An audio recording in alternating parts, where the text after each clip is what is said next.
Hey everyone, how's it going? Hope you're doing well. I finally got around to finishing Spider-Man for PS4.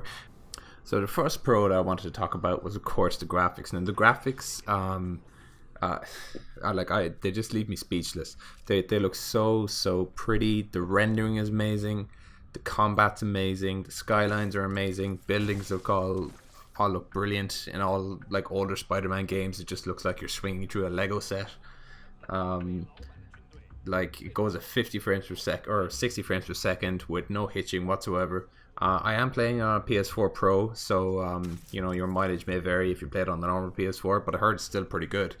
But like I mean, the only time it would really start to slow down a bit is if you have like 30 or 40 not 30, about 20 or more enemies on screen, where there's a lot of fire effects happening, but even then it'll only dip to about 50. And if you're like a PC gamer like myself, you're definitely, I mean, that's the only time you would notice it if you're used to 60 or more FPS. But if you're just a console player, like, you're not even going to notice it. It just looks so good. Yeah, I'm just absolutely blown away by how pretty this game looks. It's pretty bloody insane.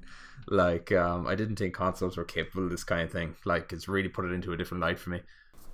So the second pro I wanted to talk about was, of course, the swinging and just the traversal in general. So there's so many ways you can get around New York. There's web zips, swings, parkour, wall running, point to point zips, and just the swinging in general. It's so fluid. They really nailed this down properly. It's so good. It's as good as it was in the original Spider-Man 2.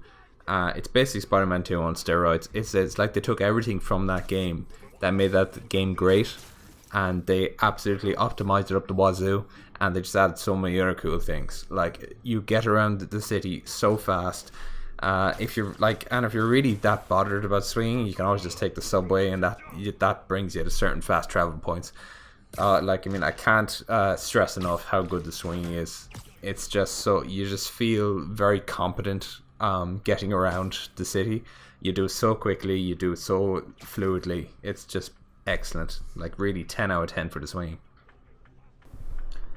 So this, just like with the traversal in the game in general, you're going to be spending so much of your time getting around New York, going from building to building, and it's such an important part of the game to get right, and they really nailed it so well. Like, I cannot stress enough how good the traversal in this game is. It's really fantastic. So the graphics look amazing, big plus. The traversal is amazing, another big plus. So obviously then what you're going to hope from a Spider-Man game like this is the story good? Will it hold up with the comic books? And the answer is yes, 100%. It totally does. I mean, there are some points where you're like, oh, really? But for the most part, the story is absolutely excellent. Yeah, like Peter Parker is just such a relatable character. You just see that he's a guy just trying to do, well, he's not a guy, he's a superhero. He's just trying to make, like, he has such a responsibility on him, and he's just trying to make the best decisions he can. I just feel he's just so relatable. Like, he's the Peter Parker that people love from the comics. He's the Peter Parker people love from the original animated series. Like Spider-Man is just absolutely amazing in this as well. Like, he's just so quick-witted. He's really wisecracking, like that kind of crap.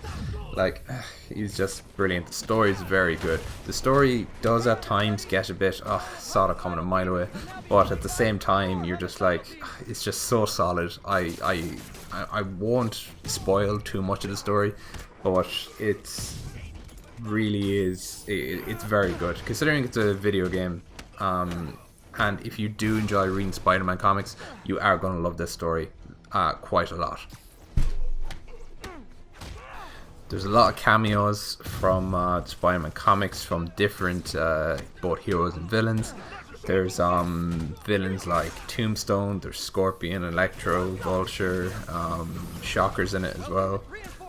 Shocker and Tombstone kind of felt a bit shoehorned in, but like, they were still there all the same. They were really fucking great just to have them So the last pro I wanted to talk about was the combat. Now the combat is just so fluid in it. Like you feel like you can really like dodge bullets very easily. You can jump off walls. You can web up enemies. There is about 7 or 8 different gadgets you can use, going from standard web shooters to web balls, or impact webbing rather, web bombs, concussive blasts, all different kinds of gadgets. You really do feel like the scientist. You really do feel that the scientist part of Spider-Man is really coming out, that how intelligent he is, how he can make all these different gadgets. The combat is very similar to the Arkham series of Batman, only it's a bit more forgiving, because you can get perks as well that if you get hit by a punch, you will not reset your combo meter. There is you can web up enemies, you can yank away their guns, you can tie them up and web them to walls. You can juggle them in the air. You can like backflip to avoid incoming fire. There is only one attack button, which is fine. It's done very well. Sometimes what's very annoying during combat is like if you're next to a wall, sometimes you'll stick to it and you'll start crawling up it, and it's quite difficult to get out of that, and you're just being shot. But apart from that, it's 100% cool. But like.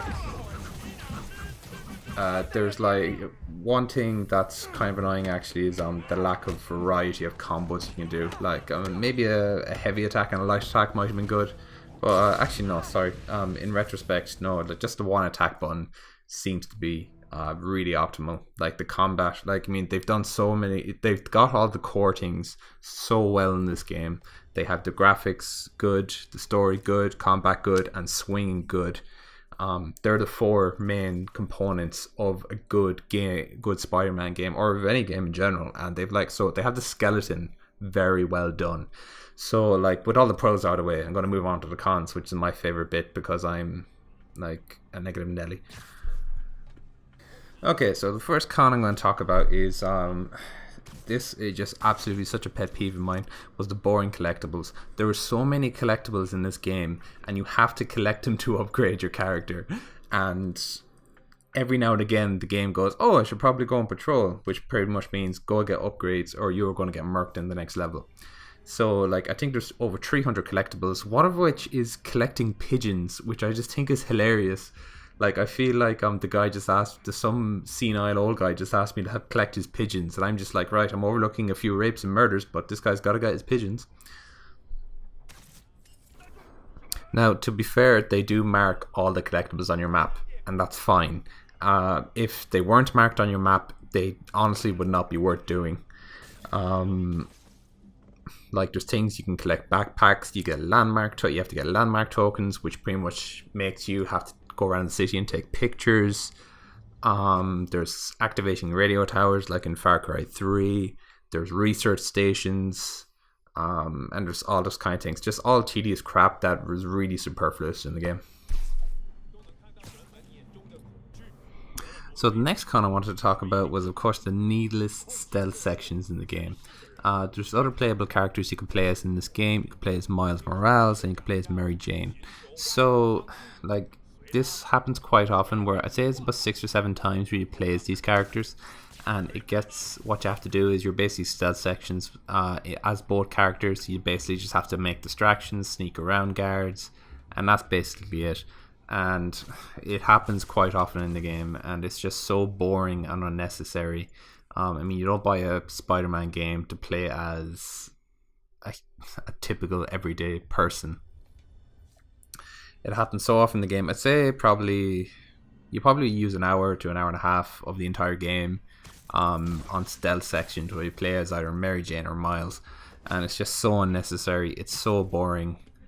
There is one good Mary Jane mission where you have to direct Spider-Man who to take down, and that's the only exception. Apart from that, like, I mean, there's stealth sections and they're just so bloody boring. The stealth sections of Spider-Man are amazing. They're fantastic. The perch takedowns, the wall takedowns, the web takedowns, they're just brilliant. You just feel like a proper superhero when you do them. But like, there's just so much, like, it's just gameplay fodder. Like, I mean, they're there just to like take up space. And like, you know, speaking of extra things that take up space, there's other things in the games, like there's the mini games, there's the circuit mini games, there's like the spectrograph mini games. It's just more unnecessary crap that really didn't need to be there. So the next thing I want to talk about in the game that's a con is the terrible upgrade system. Now, I think what a really good way to determine what's a good or bad upgrade system in a game is how much difference it makes as you play it. Now, I think this upgrade system would have been fine if the game was more difficult. Like, I'm playing on Spectacular at the moment, and it's still very, very easy. I think if you went through the whole game without buying any upgrades, you still would have got through it absolutely fine with very little issues, except for maybe 1 or 2 scenarios. But for the most part, it's just unnecessary. So how the upgrade system works is you basically do collectible jargon around the city. You do research missions to get research tokens. You do challenges to get challenge tokens. You stop crime to get crime tokens. And by mixing all these tokens together, you can get different upgrades, and you get upgrade your equipment in different ways. So you have the skill point system as well, which you get just from experience.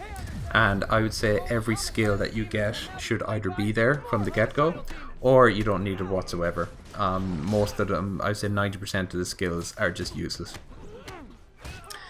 But with the with the gadgets, however, you need the tokens to upgrade them, and all they do basically is they might marginally increase the radius of an effect, or they might increase capacity by 1. They're just all unnecessary. Like, you can definitely get through this game without doing any side missions whatsoever, and you will 100% get through it simply, no trouble whatsoever. The upgrade system, it feels very bad because it feels like it doesn't do anything, is my main gripe with the game.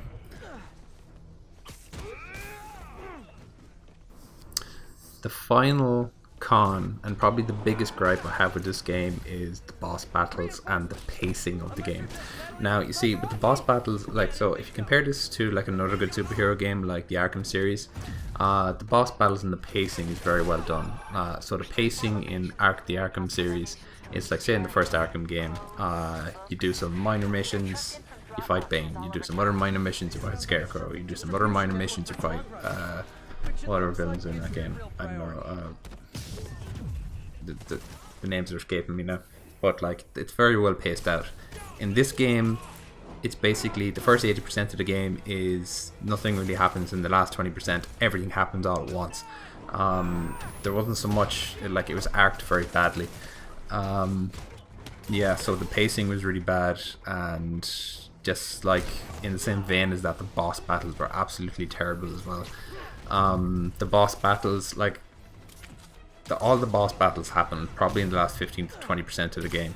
One of the first ones is you fight, and they're double boss battles, which kind of feels even more shoehorned. Like, so you fight Electro and Vulture together, and what happens is, like, I mean, it's basically punch, quick time event, and that's it. It's a very, very easy boss battle. Same thing with Scorpion and Rhino. You fight both of them together. And yeah, it's just very, very easy. The boss battles were clearly just like shoehorned in at the end. And I feel like all of Spider-Man's villains are so unique that they would deserve their own boss battle that's at least halfway difficult. And the very final boss battle at the end with Doc Ock, that was so simple as well. Like, it was literally web, quick time event, and that was it. It just felt very, very anticlimactic. But like, hopefully in the sequel they fix that. Hey everyone, thanks so much for watching. If you watched this far, or if you watched any of the video at all, if you did like the video, please hit the subscribe button. And if you want to find out when I'm posting next, I'm going to be doing a lot more reviews of games in the future. Just hit the bell button as well. Please check out my Twitch, Twitter, Instagram. I post memes on them most days, and I stream in the evening nearly every day. Thanks again for watching. Please look after yourselves, and I'll see you next time. Bye now.